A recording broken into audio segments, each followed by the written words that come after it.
It is mind-blowing. These people have no worries.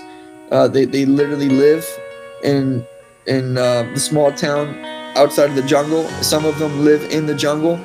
They're all laughing. They're all smiling.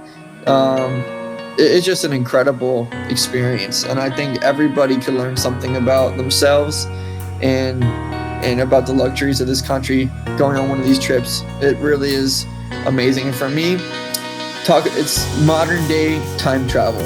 You feel like you're 100 years back in time when you're going on these trips. There's nothing. There's zero pollution. This is the Tom Rowland Podcast.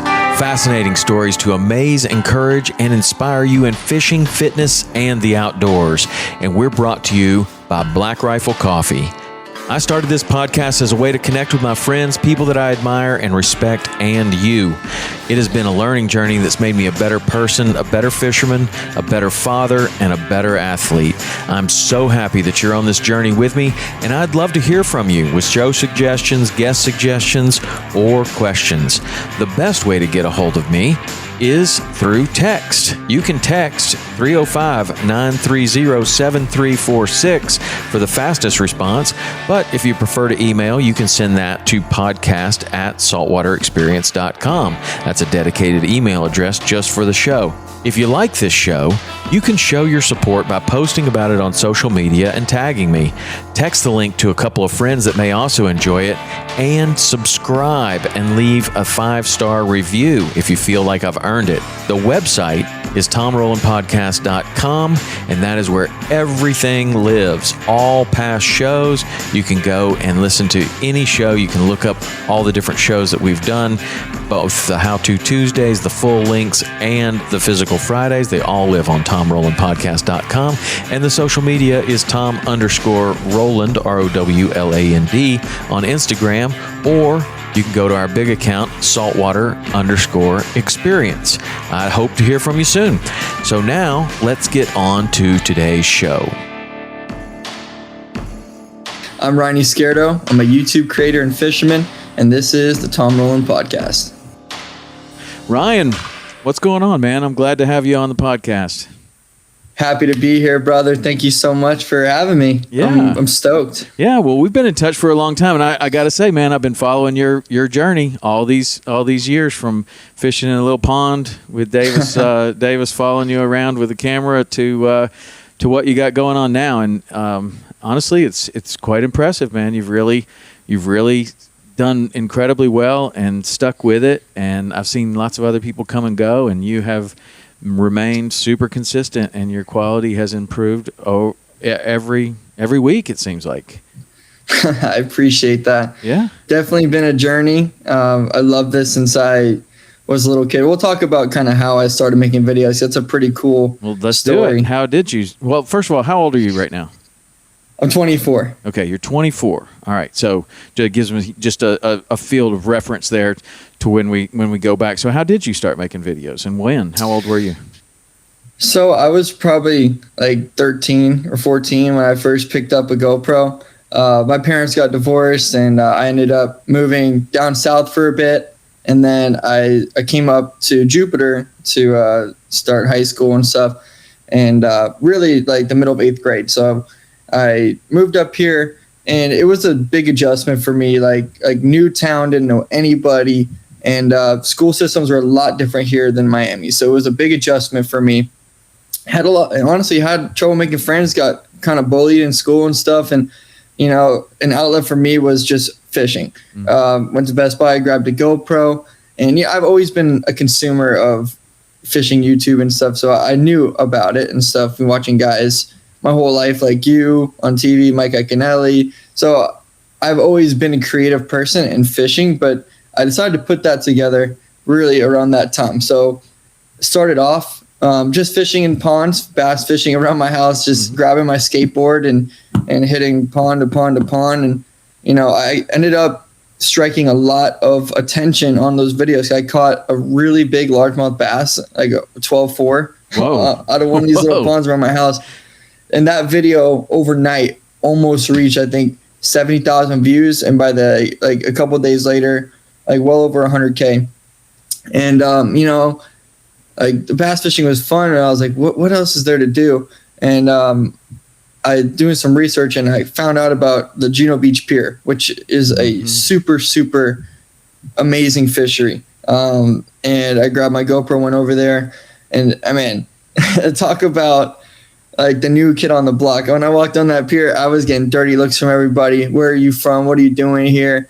Like, so that was a big adjustment in itself. Like I was getting picked on and stuff. Eventually, everyone accepted me, and I started making videos on the pier, and that's really when I caught a lot of traction and started blowing up by making these cool little edits. I dropped my GoPro down underwater. You could see all the wall of snook, and I think I called it Snook Fishing Juno Beach Pier 2K15, and that video like absolutely blew up.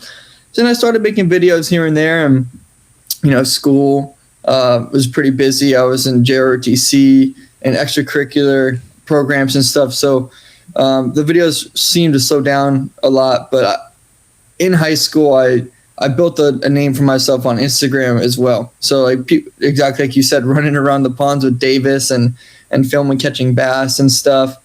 Never thought that I would ever turn this into a full-blown career, but that's never did. I mean, at this point you didn't, right?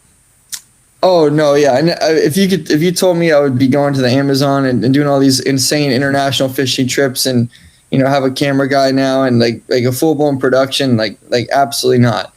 I mean, but for me, this has always been my deepest burning passion. Like creating and storytelling and fishing and like combine all that together. It's just everything I could ever want. That's awesome. So when was it that you did like see that, wow, maybe I could do this for a living? So this is another cool story. December 2018, Christmas Eve, I quit my job. I had a really good job. Give you some backstory. I was working for a fishing company doing all the marketing, like built up a social media presence, brand ambassador team. So I'm getting all these influencers and I'm like, man, these dudes are killing it. Like I wish I was on the other side of this.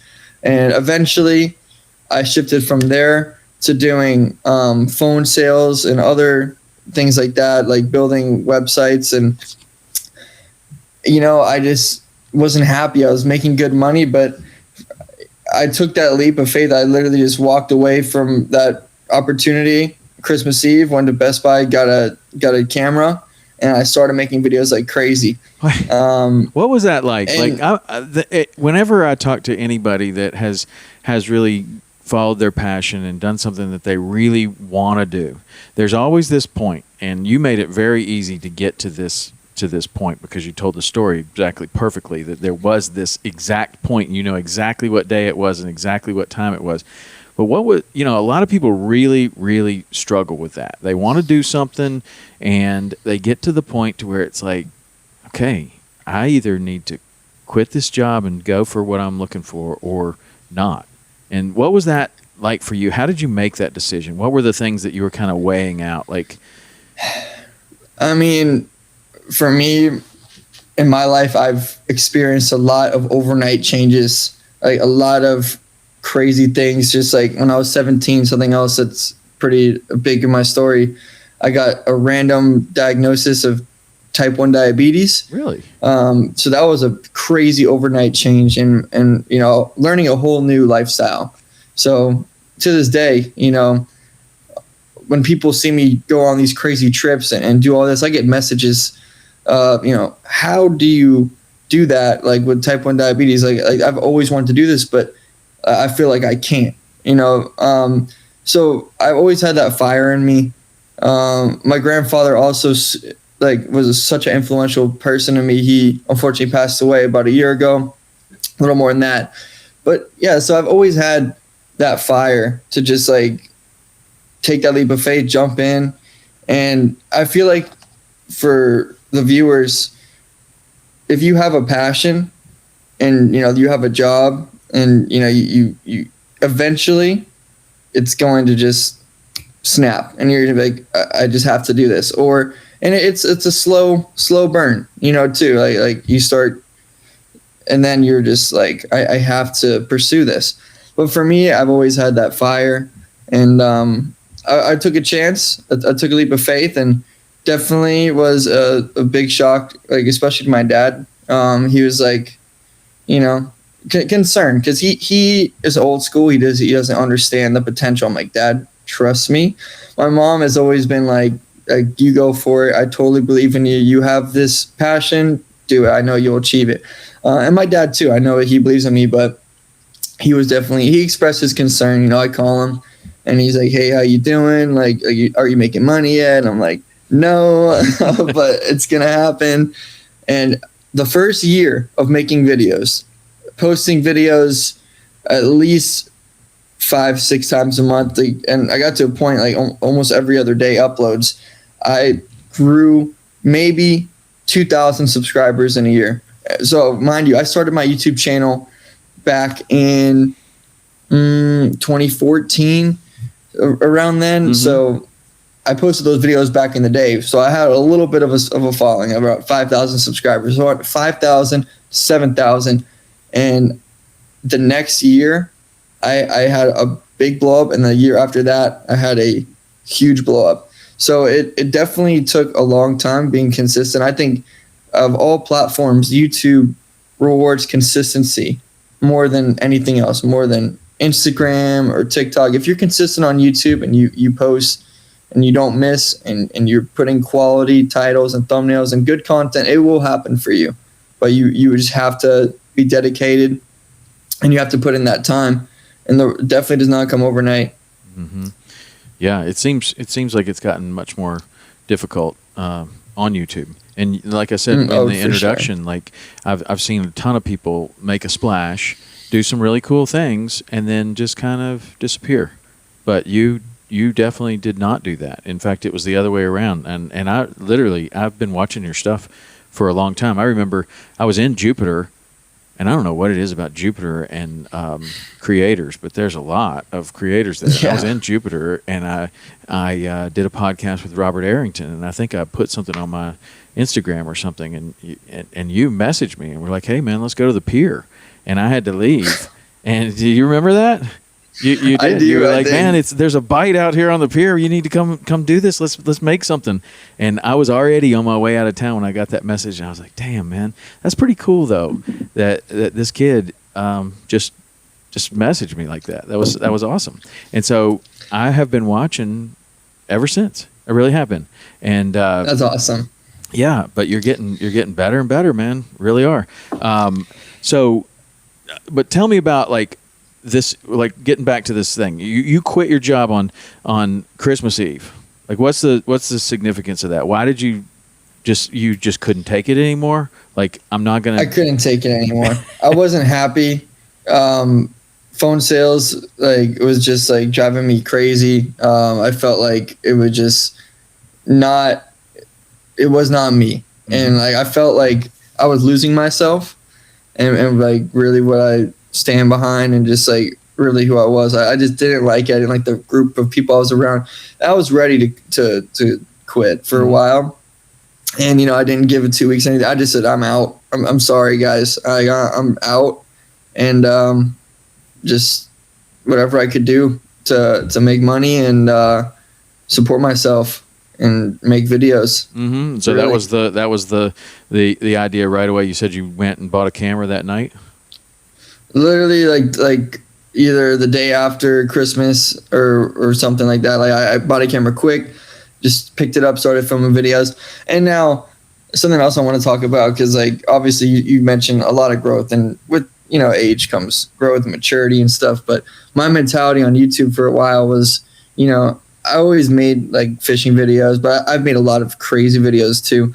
Really, it got to a point in myself making content that I fell out of love with it, and I like my mentality was like, we have to make it. We have to reach this finish line. For me, that finish line was getting monetized and then 100,000 subscribers. So how fast can I get there? I was filming with a lot of different creators, doing a lot of some silly videos and some videos that honestly that I'm really not proud of.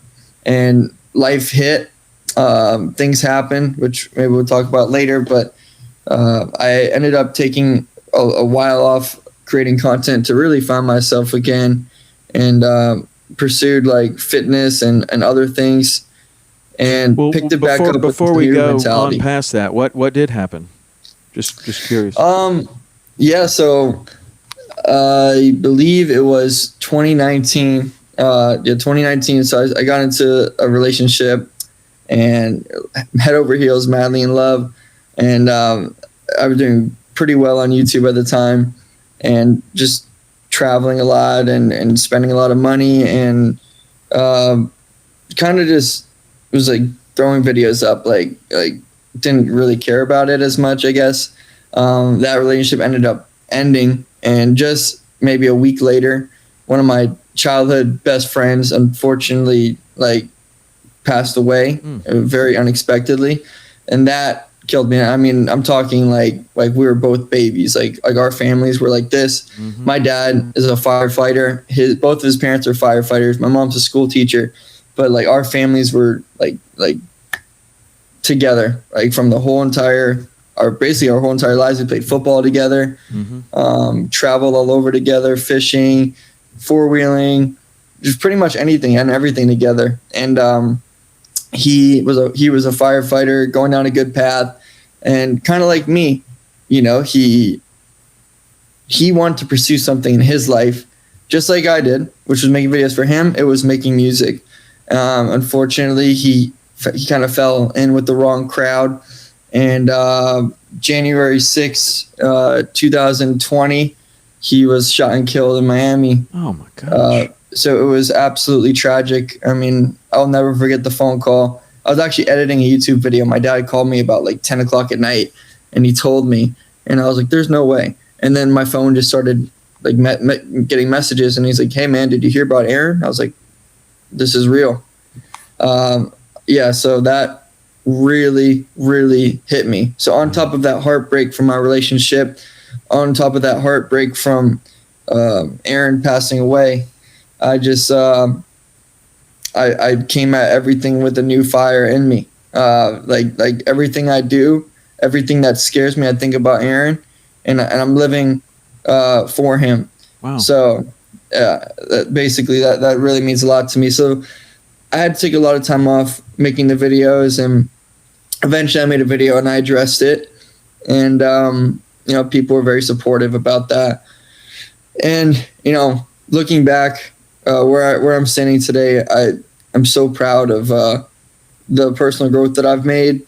I really see the world through a new lens. I'm much, I think, more empathetic. My heart is a lot softer, which I've always had empathy and everything, but now I look at the sunset and I stare a little bit longer. Now I just, you know, when I'm releasing that beautiful fish that we work so hard to catch, and you know, you're just really taking in the moment. And I just appreciate being my age, getting to do what I do, because a lot of people aren't that lucky. And so yeah, so for me, that was kind of what kind of put a halt on making videos.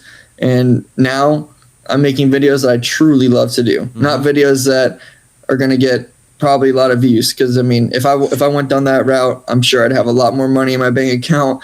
Well, you know, more views. I see that with YouTubers, and it, I look at that and I'm like, man, at some point that has to be so tiring to just top the last video, do something crazier than you did the last video.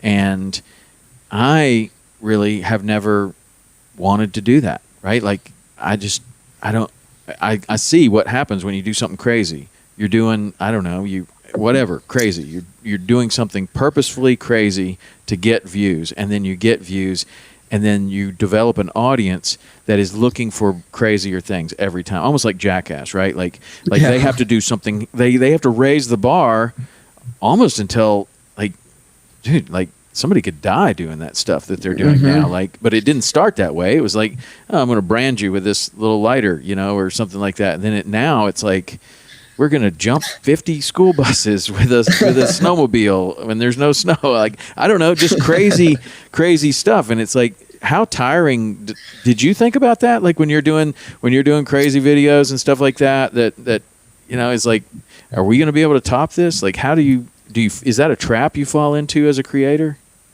I feel like definitely like those thoughts come up, and for me, I can't say I never enjoyed making like crazy stuff, because some videos were crazy, but they weren't like dangerous. Right. But I've definitely done some videos I privated, or my dad calls me and say, "Hey, Ryan, this is probably not a good video," and I'm like, "Yeah, you're probably right," and I'll take it down.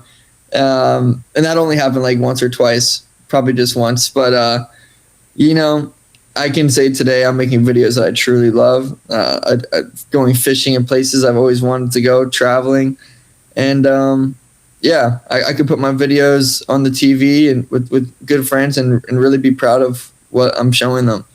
I can't say the same for other guys, and I definitely would not want to put one of my older videos on, because I was younger and grown a lot since then. But yeah, I definitely think those thoughts are, those points you mentioned are valid for sure. Yeah, it seems like at some point, and I guess that's why you see some creators, on YouTube specifically, and TikTok and Instagram, they kind of come and go, because it has to be fatiguing. And then when you don't top the last couple of videos, then your audience is like pretty fickle, like moving on to the next guy that's crazy, right? But you seem to have really moved into a direction that's a little more sustainable, in my opinion, of this travel. Like, how did you go from where you were to, and did you like put it down on paper, like I'm going to try to create these kind of videos, and then what does that look like? How do you set yourself up to do that? You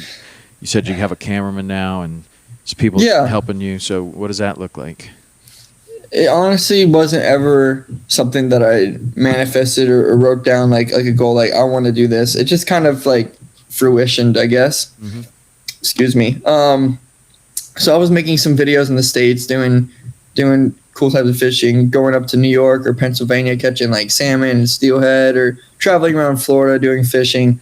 And the videos were, they were fun to make. And I was like, what's a really cool trip that I've always wanted to do? And that's what I set out on doing. So I went last March 2022 to the Rio Tomo River, which is in Colombia. It's a tributary connected to the Orinoco River Basin. So, we can say it's similar to the Amazon. It's really not the Amazon, but we do have Amazonian fish species in there. And I did that trip solo, which I was absolutely terrified. But one of my buddies who's made this trip probably 9, 10, 11 times over, he was down in Florida, like right before I went on this trip. And I was like, man, like I was literally taking him to the airport. I was like, Ty, like I'm pretty freaking nervous to go on the trip by myself, man. Like I'm thinking about canceling. He's just like, don't do it, Ryan. Like I promise you, you're going to have the time of your life. You're going to come back home, sit in your bed and look at the roof and look at the ceiling, and you're going to say, man, I did that. That was the most insane thing I've ever done. So we went down to the Amazon, targeting peacock bass, and one of the videos currently is almost at 500,000 views on YouTube. Got a lot of great feedback, and I made, I think, probably 4 or 5 videos of that trip. It was just incredible fishing.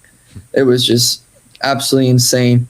And I got back from the trip and I was like, what's next? I want to do something else. And I was just scrolling through Instagram one day, and I see this video that pops up of the Amazon. Just a beautifully produced video catching peacock bass, and it was by this YouTube channel called Project Bass Thumb. His name's Joel. He's from Switzerland. He's actually a good buddy of mine.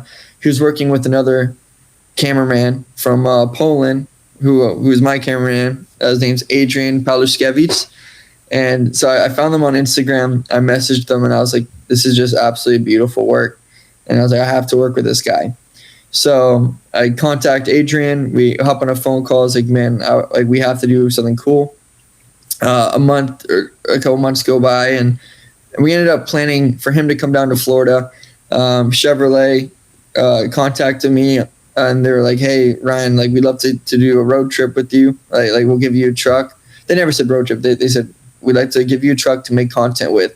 And I pitched them the idea of a road trip called Hook in Florida. And basically we did a new location every single day, targeting a new species for like 5 days. And it was really cool, man. We fished with some really cool individuals, got to interview them, hear their story, how that inspired their fishing, and basically just about their life and what they do. And it was a really cool video. And so that was our first thing that we did.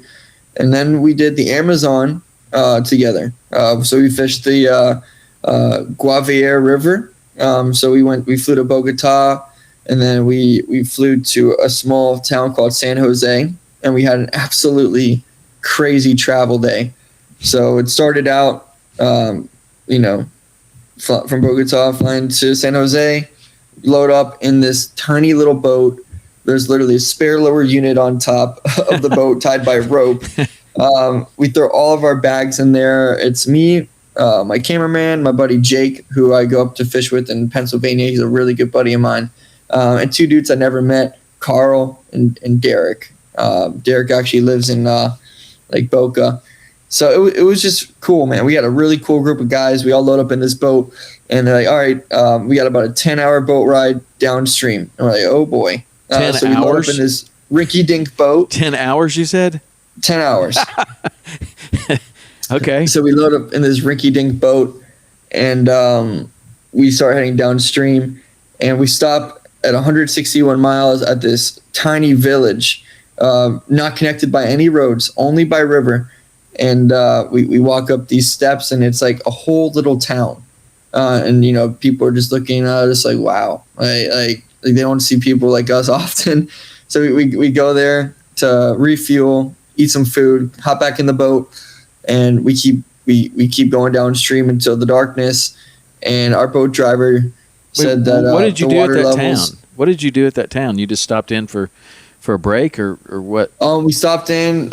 He had to make a few repairs on the motor and refuel the boat, and we just ate lunch at a little small restaurant. Mm-hmm. All this is on YouTube, by the way. It's a really cool video. It's called Jungle Jeopardy. Nice. And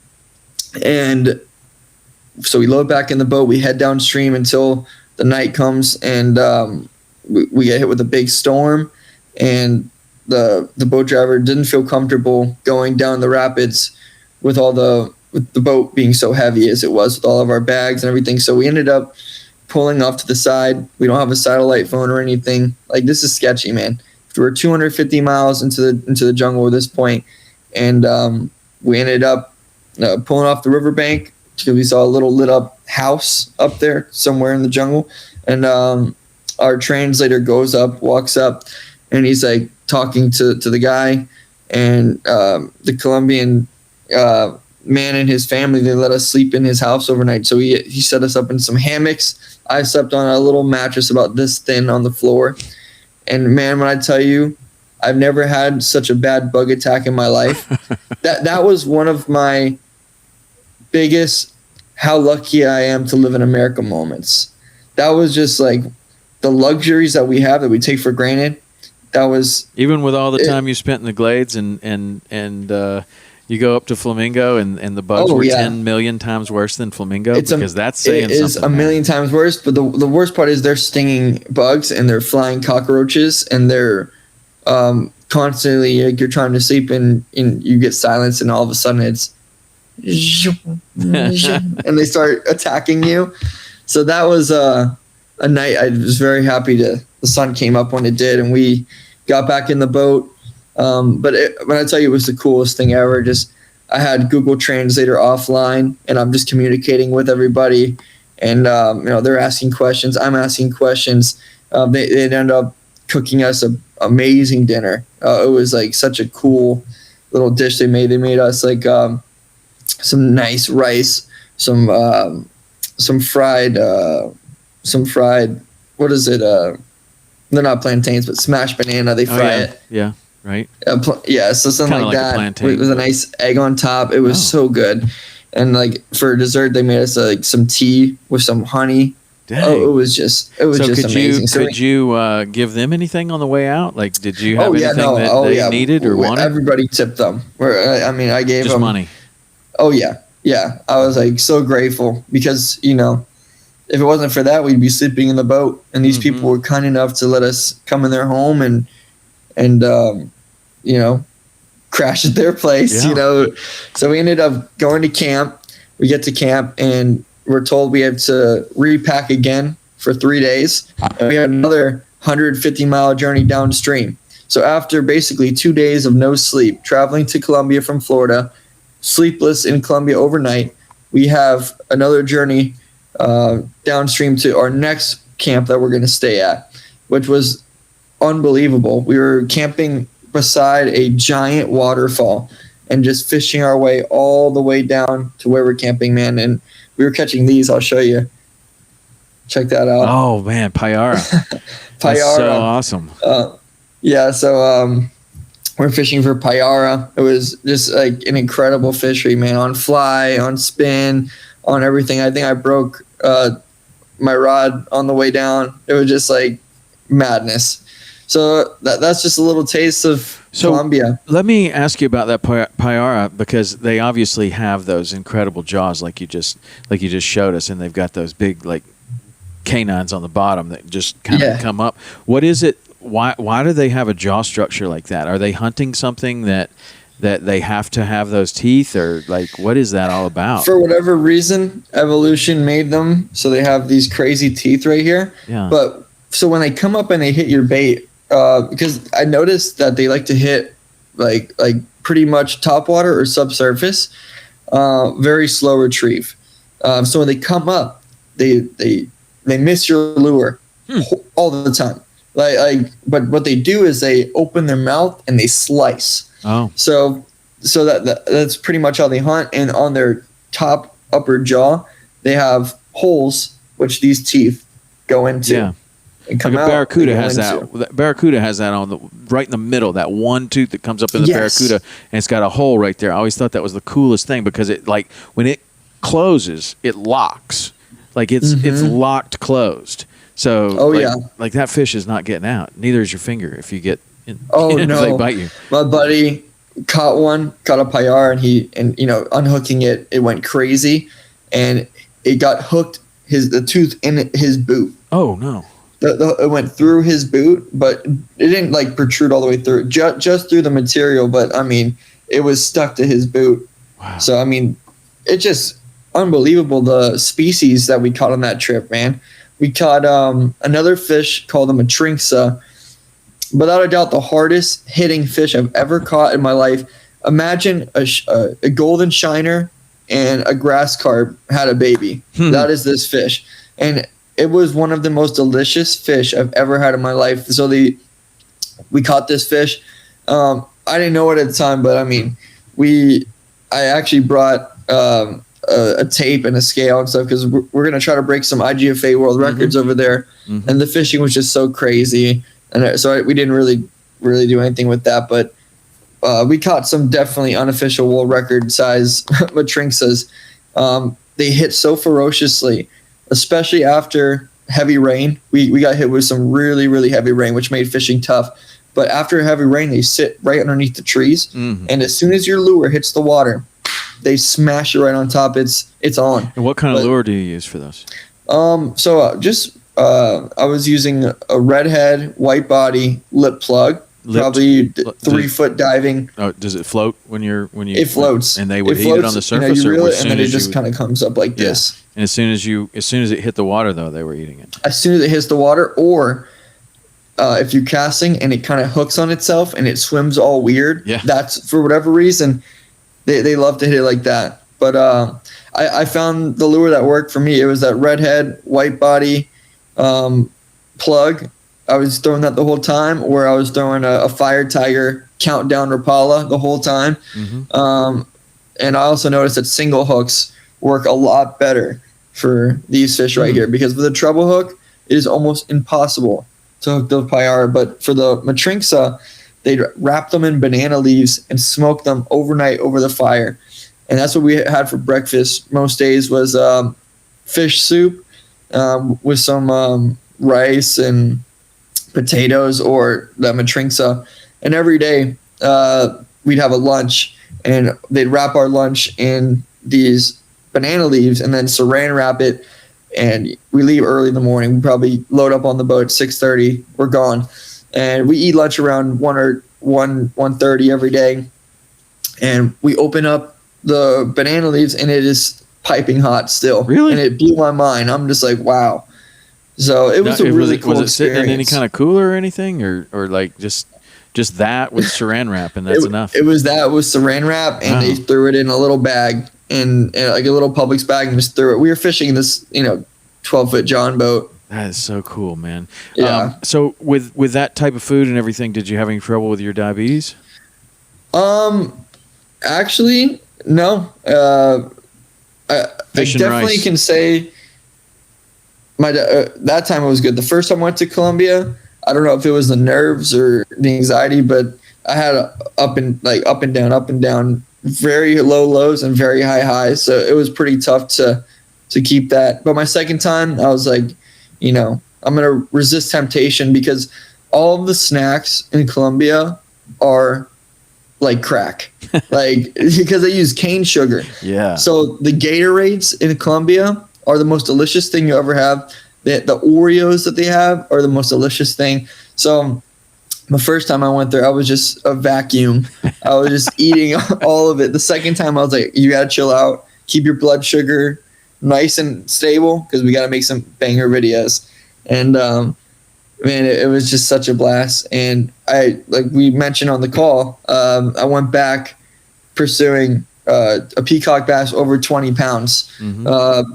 And I just got back 4 days ago, and we caught a 21-pound peacock bass on the last day, on the last lagoon of the day. We were throwing redhead, white body, little Yozuri, small little profile.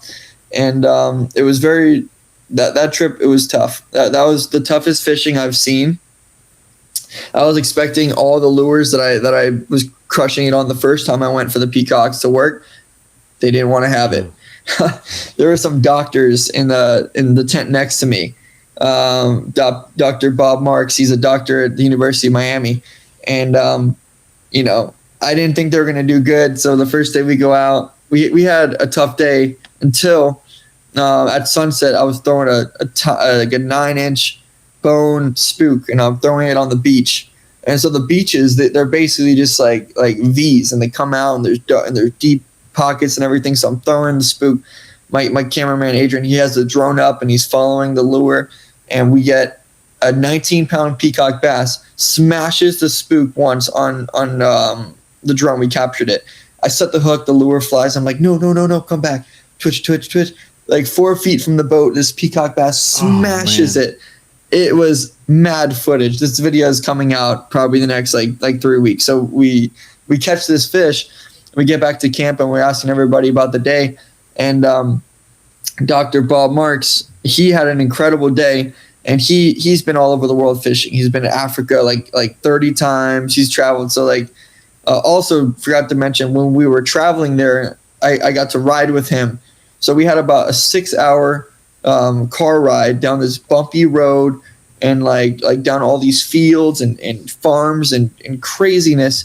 And I just couldn't believe that they knew where to go. Because we're just going deeper into these red dirt roads and through the bush and everything, over sketchy little wooden bridges. And I'm talking to Bob about everything, and he's like telling me about this lure that he has.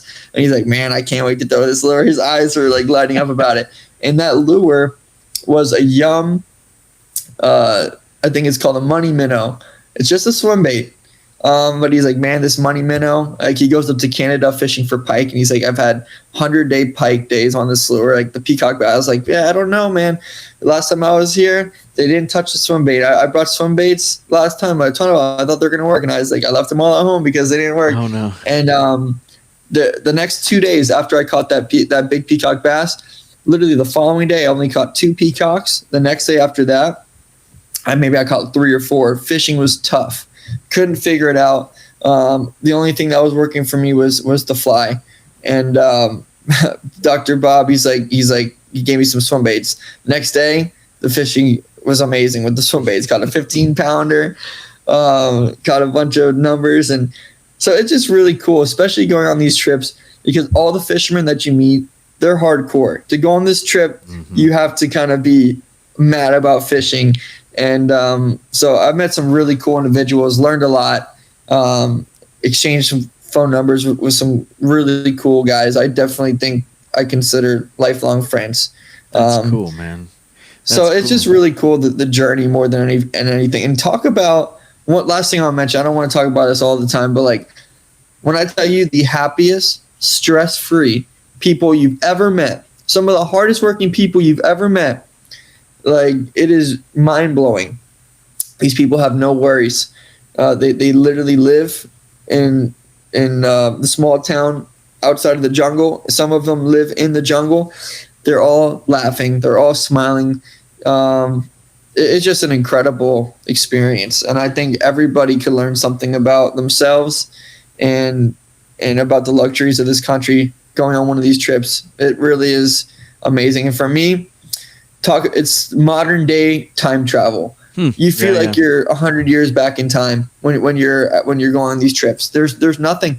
There's zero pollution. The water is crystal clear. There's amazing wildlife, and the fishing is untouched. It's really something special. That's so cool, man. I've had some experiences like that going. Like the first time I went to Christmas Island, it was like going back in time 50 years. I mean, you're just like people are like wearing like native dress. Like then the second time I went there 20 years later, they were like wearing like t-shirts and stuff, but there was just like it was just the coolest thing ever. I mean, some people were wearing t-shirts and stuff that people would leave stuff there and stuff, but they would still like fashion kind of skirts out of palm trees and stuff, like palm fronds, and it was just the coolest thing. And you just do that modern day time travel. That's really cool to think about it like that. What did you do? Did you have challenges with camera gear and charging and batteries and? Oh my goodness! Because like when we plan like stuff like this, it's like we'd love to do it, but whew, I mean like where are we going to charge? How much? All this stuff. What was it like for you? So the first 2 trips were very, very smooth at that. At our tent, you have outlets and everything. Oh, so really? I always bring like hooked up to batteries or what? Yes. Okay. Hooked up to a generator. Okay. So you can charge every night. So that wasn't really an issue. The second trip, we literally had to plug in directly to a gasoline generator. All of our batteries were on the floor, like ants crawling over all of our batteries, like biting ants, like red ants. I literally have a video. I think I posted it on my Instagram story before. I might do it as a reel one day, but like you can see, I was like, this is how we charge in the Amazon. And he's literally dumping gasoline into this generator. Our batteries are charged. It was really hard to keep charged that time, but I think you guys could absolutely do it. I'd love to see you go freshwater and do that. It would be awesome. And something else, I mean, for me, because my fishing journey kind of began in Miami for the most part. My first fish ever when I was 5 years old was a sea trout, fishing with George Myra, who used to play for the Miami Hurricanes, great friend of my dad. He took us out on his boat. We were fishing in Sanibel Island, Florida, and caught a sea trout, and I loved it. And then came back to Miami, and my dad and I, went to the Everglades every weekend. We had a thing. Like we would go. Robert is here. Grab some smoothies, hit the Everglades all day. Don's bait and tackle. Grab some shiners, whatever, and beat the bank and just. Peacock bass. So peacock bass have always been a very special fish to me. So literally to get that 21 pounder, like that was just like such a moment. And I was like, man, I literally grew up watching amazing fishing shows. Every Saturday morning, my dad and I watch, Saltwater Experience or Mike Iaconelli, Fish My City, all these shows, and like that was, I think, a moment for me where I really was like the ultimate blessing. I really can't explain that feeling. What do you think the biggest peacock you've ever heard about being caught in Miami or the Glades or in South Florida, anywhere, is? Oh, I have a picture. Can I grab it real quick? For sure you can. Okay. How much time we got? I think this might be one of the biggest peacock bass. So this was like after I used to play flag football, and after our game, I caught this gigantic butterfly. It might be a Papoca peacock bass, but this was a double digit, no doubt. Yeah, it was nice. That thing was an absolute monster. That is so cool. So how really much do you cool. think that weighed? How much did you just say what it weighed? I didn't hear. It was over 10 pounds. Over 10 pounds. I can't remember exactly, but I think the IGFA record is probably 10, close to 10, out of Homestead, which is where I lived in Homestead for some years. This was caught in Kendall, right next to Killian High School. I was using a little rattle trap, and this fish was on its fry. So this was the big male, and the female was around it. And I remember my dad and I, we were following these fish. I was casting at them, and they were not interested. And my dad's like, all right, let's pack it up. It's getting time to go home, eat some dinner. I was like, all right. And I took a few more casts, and these fish eventually went to the middle of the canal. So they were gone. So I was just blind casting this rattle trap. And all of a sudden I was like, oh man, I'm snagged. And I was like, oh my gosh, I have something. And it was a giant male. But our film coming up, like that's a picture when I was young. Nice. Catching peacocks, man. I've always loved catching peacock bass since I was a kid.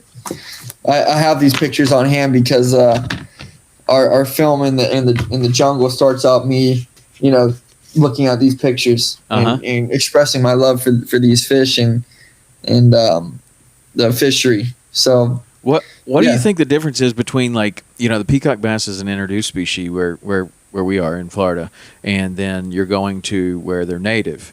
And did you notice any differences in fishing for them in anything, or did they behave the same exact fish? Same fish. They really are the same exact fish. They fish just like you would in South Florida over there. The only difference is there's more species of them. So I got to catch all 5 species of peacock bass on my recent trip. So there's a cinchado peacock bass, which is the big tomensis, which everybody wants to catch. They're the big green ones with the dark stripes running down.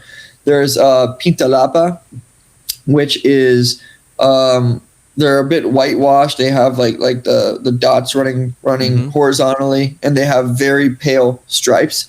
There's the butterfly peacock bass, which we have in South Florida, in Colombia, in the Amazon. They look a little bit different. They have very light lines running down the 3 bars, very light, but they have 3 dots that are very bright. And there is the Electrico peacock bass is what the locals call them, and those ones are absolutely beautiful. I'll pull up a picture to show you.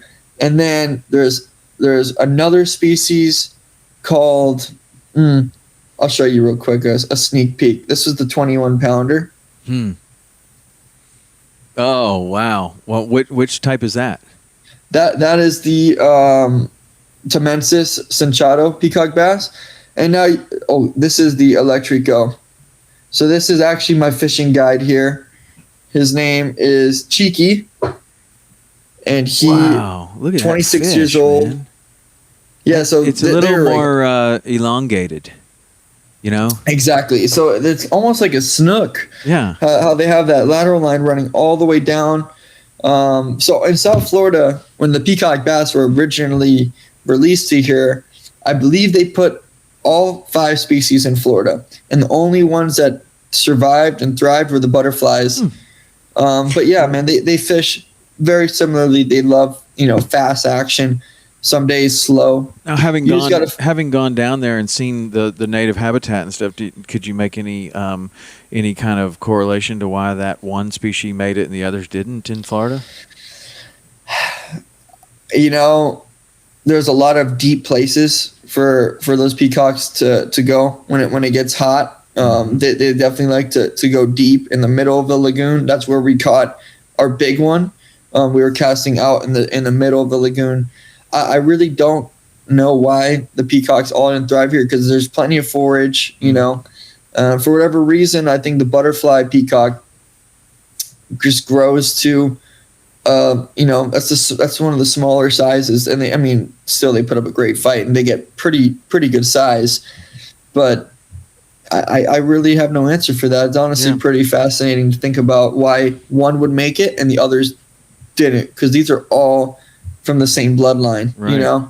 Yeah, it's interesting. Now, a couple of things I saw when I was watching some of your latest videos were the catfish too. Like, you caught some awesome looking catfish, and the catfish there is seems to be much more of a gamey fish, like more so than just like a blue cat or something like we have, up here, which it's a nice fish to catch, but it's not really like a flathead catfish. Now that one eats, like, you can fish live sunfish, and they pound the crap out of that thing, and that's a really cool fish. I like the flathead catfish. I haven't really had I don't know.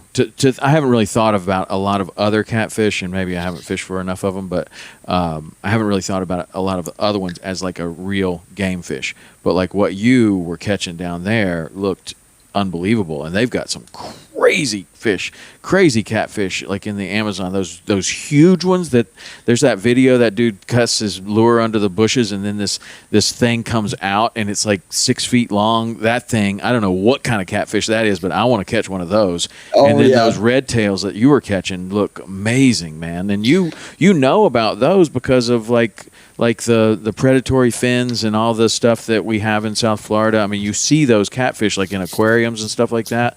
So I would assume that you already knew all about what you might encounter down there. But tell me about that and the other kind of species that you caught.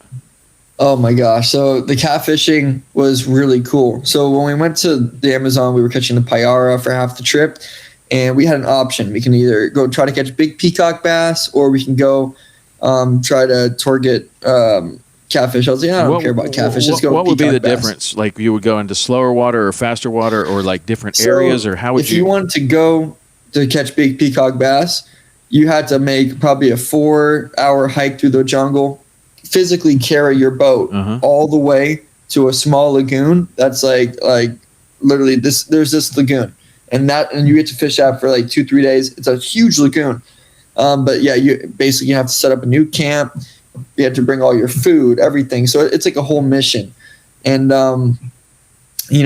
after all the crazy travel, I was like, man, that would be so cool for the video, like all the cool wildlife. And I was like, but like, I want to try something different. I want to try these peacock bass, because the river that we are fishing, the Guavair, is known for its big catfish. The peacock bass too. But, for example, where I just was in Colombia, there's no catfish. So we had an opportunity there to catch some cool species, and it was just amazing. So we made a video called the Food Chain Fishing Challenge, basically starting from worms and working our way up the food chain. So and even the bait fish that we catch there all have some serious sharp teeth. It's just like mind blowing. But man, we ended up fishing in this tiny little conjunction of like 3 different little creeks, and there's like this little deep pocket here, and we're catching our live bait, and we ended up catching a fish called the palometa. It's basically, just imagine a moonfish. It's basically the size of a dinner plate, super flat. They kind of remind me of like a pompano, because they take drag when you fight them.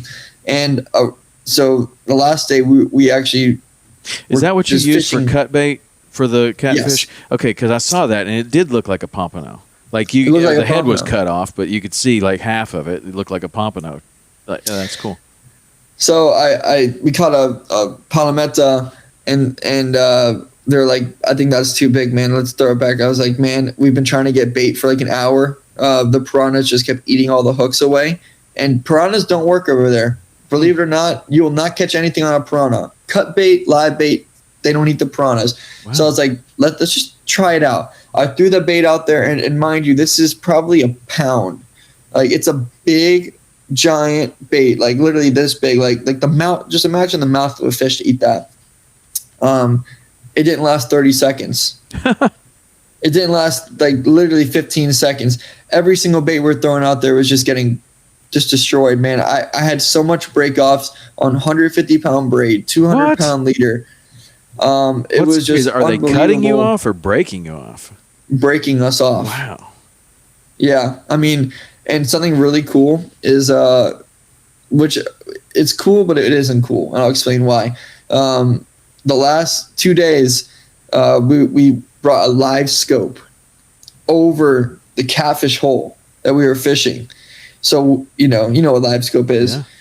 Yeah. So we're able to see fish and all the structure and everything. And we literally saw catfish over 5 feet long in 22 feet of water. There's these giant brush piles everywhere. You can literally see the payara. So we would drop down like a lipless crankbait or something. And the lure comes all the way down and you're just over the brush pile. And you see the pyaras, they all come up to it. And they hit just like a tarpon would. Imagine a tarpon. They flash just like it was the most insane thing. But to see the size of the catfish there is mind blowing. Eventually, we were literally running out of all of our rigs and everything. So we ran outside of that conjunction of small rivers, and we fished the main river, which is this. I mean, it's just monstrous. And we ended up catching like a 40-pound red tail, and I was like, oh my gosh, like dream come true. And then they just kept coming. We're catching more big red tails and more big red tails. And like, that's just a crazy, crazy dream fish for me. So that is so cool. Like you said, we actually caught something called the ripsaw catfish. They call them caiman killers because the caimans can't eat them. Yeah. Because on their lateral line is literally a bunch of like knife blades coming out. Could you handle that fish? Like, how do you handle it? Oh, you either get pliers and you hold it by the mouth, or you can get your finger in the mouth and just put one finger kind of like where his like anal fin is and just be real careful. But I tried to grab him and put my hand underneath when I first caught him, and he sliced me with his pectoral fin, and it literally is serrated. Like, it cut me deep, and I was like, "Oh my goodness!" Like a gill plate on a Goliath or something, or a snook, right? Oh yeah. Razor sharp, but serrated. I mean, these fish down there, I mean, even the big red tails, I mean, they'll cut you pretty good. Seems like you got to be pretty careful about stuff like that when you're that remote and far away. I mean, like a little cut here is no big deal. Down there, that could like go bad fairly quickly. I think every single time that I've had an infection on my foot or my ankle, just from all the bug bites, all the itching and everything. You definitely have to be careful. Did anybody get sick? But the water is pretty clean, believe it or not. I mean, because it's just so out there. But you definitely just have to be careful. Wash everything. Just have good. Did you take any kind of water purifier or iodine pills or anything? No, like life straws or anything. I was, you brush your teeth with bottles of water, you drink bottles of water. Definitely would be a good idea to bring that kind of stuff. Pretty much activated charcoal. If you eat something you feel like it's kind of sketchy, take one of those, you'll feel good. But definitely take vitamin C, all your vitamins down there. It's good just to have it. It's Did you take any kind of... the saying, like, burn the boats? Yeah. Yeah, I mean, that's kind of how it feels when you're over there. There's just, like, no escape button. If something goes wrong, you're hours and hours and hours away. And there's plenty of venomous and poisonous things over there. I mean, there's venomous snakes. There's poisonous plants. All sorts of crazy stuff that... Oh, and another crazy story before we end this thing. My first time there was a fishing guide who was walking in the river, like in the middle of the fishing day, and he got stung by a stingray right in his foot, like kind of like on the sole of his foot, and he passed out from the pain. And luckily, the guys that he took fishing, like they have plenty of boating experience. So they ended up driving the boat all the way back to camp, which was a very, very far boat ride. And, I took a video of his shoe, and there's just a hole about this big. Wow. Like the amount of freshwater stingrays there, that's the biggest thing that you have to be careful for over there is those stingrays, because they are so well camouflaged. And you don't think about it. You're like, oh, Right. freshwater. But some of But those man, freshwater stingrays in that part of the world, and I think in the Amazon, I don't know about where you were, but some of them can get really big, like as big as our 6 foot. saltwater. Yeah, like is bigger than our saltwater stingrays, right? Absolutely. They're huge, and they're really pretty looking too. And they have all those beautiful little yellow rings and everything. But man, that is not a good time. I mean, that's serious doo-doo. Yeah, yeah, that sounds bad. But you guys seem to make it pretty well. And what a test for your cameraman!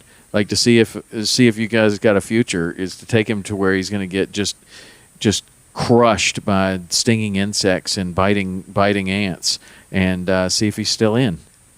The cool thing about Adrian is not only that, but just to get for me to get to Florida to Columbia is about a 4-hour plane ride. For him, he has to fly from Switzerland to Berlin to Bogota or Medellin. That's about 16 hours in itself, right there. I mean, that's and he did that insane. alone. So, he Oh, travels alone and does that. mm-hmm. Wow. I mean, From Switzerland. yeah, That seems He's like the definitely- absolute polar opposite of Switzerland. Literally. Like you're high and dry and mountainous, and then you're going to the deepest, darkest freaking jungle on the planet. Like that I don't know how you could get more opposite. Oh yeah, I mean, and honestly, it's really cool working with him too, because he is a super talented fisherman. As like he loves to catch like those catfish that you were talking about, Mhm. those big ones that eat on top of the water. Those are called Wells catfish, and he fishes for those during the winter months. Also fishes for zander. I don't know if you ever heard of those. They're basically like a giant walleye, very similar to walleye, but they're different a bit. Wow. So he definitely has helped me fishing. He's like switch to this lure, and I'm all right, and I end up catching a fish. So like we definitely work really well together. He has suffered with me, that's for sure. So I definitely have a great partner in this thing. We have a 3-man team. Adrian films, he edits. There's me, and then another guy that we work with. Magic is his name, Maciek. He does all of our color grading. Magic, he works for Red Bull in Switzerland, so he's like really, really good at color grading, and he loves to like film snowboarding. And we're trying to plan maybe like an Alaskan trip together, all 3 of us, and go out and make like something in the cold, because Magic is not about that jungle life. And honestly, I need a break from the jungle, so we're kind of figuring out our travel for the rest of the year. We have our eyes set on a few things. Oman would be amazing, targeting giant trevally on poppers and all the flats, fly fishing for those crazy triggerfish and blue trevally, all that stuff. Australia would be insane for the barramundi, the GT, whatever. I got some people to hook you up with in Australia. These guys are freaking animals. They're animals, man. They eat nails for breakfast. These 2 guys I know, Mick Guthrie and GT Buster. You know those 2 guys? Oh yeah, dude. Yeah, shout out to Mick. You need to call them, because Ben. I mean, as crazy a trip as you just told me about, they do the same in Australia. They were like, okay, well, there's a little weather window, so we're going to drive 17 hours, and then we're going to get in the boat, and then we're going to go out to the edge of the earth. Basically, and camp there on these little sand islands. Oh, and there are crocodiles there. And it's like, holy shit, man, what if something goes wrong? And they're like, well, I mean, it has, it's like we've learned our lesson. So they take like 6 batteries and 2 lower units and all, I mean, just like stuff that we don't even think about in Florida. Like, I mean, it's just, those guys are animals. I did 2 podcasts. I did a podcast with both those guys, and I loved talking to them, because it's just it's just extreme. But extreme to them is just like par for the course. That's just what they do. Man. They don't even realize how extreme it is that what they're doing. They're just like, well, yeah, I mean, 17 hours on this little tiny dirt road, and if you get a flat tire, basically nobody's coming, and you're walking out of there. I'm like, do you understand how crazy that is? Like, that is so far remote. Like, that if you get a flat tire, you're basically going to walk for days to get out of there. Like, that's, I don't know, awesome. I want to go. That is honestly, I want to go. But different. Yeah, man. But I mean, that's just like, but I mean, if that's what you do, that's what you do. You don't even realize that it's like strange. Like, everybody doesn't do this. I feel like, also like when you go through all those trials and tribulations and like all the craziness, and you get that fish in your hands after all you've been through, you just reflect on that in that moment, and it just makes it like so much more of an adrenaline rush, so much more of like we did it, like through everything. I don't know. And for me, I would compare that kind of to just like how this whole journey has been for me. Just like so many unexpected things, so many, you have to be tenacious. You have to just like be about the grind and about everything. And that really just fires me up. I love those crazy trips, and I've learned a lot from traveling and being outside of my comfort zone. It's something that I know you are a regular at. Yeah. You know what? I gotta be honest. I have not come close to those 10,000 push-ups, man. I have not. Well, there's always next year, but you're doing other things. It's hard to do 10,000 push-ups in the jungle, but next year, do it next year. I'm at 7,000 something today. I don't know. We did. Cow. Well, if you just, I don't know. I like to do them. I like to front load them in the day, and like I'll do 50 during my warm up anyway, and then so when I'm doing this, it's like then I'll do 50 after the warm up. So now you're at 100. Then I'll do 50 before I stretch my shoulders. For you now. Is it only? I have a gym, but it's outside. I mean, everything's outside. Man, I want to do next ICAST your deck of cards workout. Come on, I have to do it. I'll be at the Miami Boat Show. We'll probably meet before the Miami Boat Show. I don't know if you're going there. Oh, sweet! I think I was gonna probably go. Yeah, well, maybe I usually do it with some dudes on the beach there before the boat show in the mornings. But yeah, we'll get together. Yeah, I watched your fitness journey. It's awesome. I appreciate you were really working hard. I love it, man. I love. For me, I mean, it just does a lot. Like from a mental, it's just good. I think everyone should just challenge themselves and just do something that they don't want to do. Channel your inner David Goggins. Yeah. Something that I recently started was Brazilian Jiu-Jitsu. Yeah, I noticed and that. I train pretty much every day, 1 to 2 times a day. That's awesome. But that's another luxury of doing what I do is you have the free time to pursue other things. And I've learned so much through jiu-jitsu. When there's a big dude on top of you, you're trying to breathe and you're figuring out, how am I going to get this dude off me? And, all the amount of strength doesn't matter. It's just literally a game of inches and a game of angles, and you flip them right on over. Did you have any wrestling background or anything? What's that? Did you have a wrestling background at all?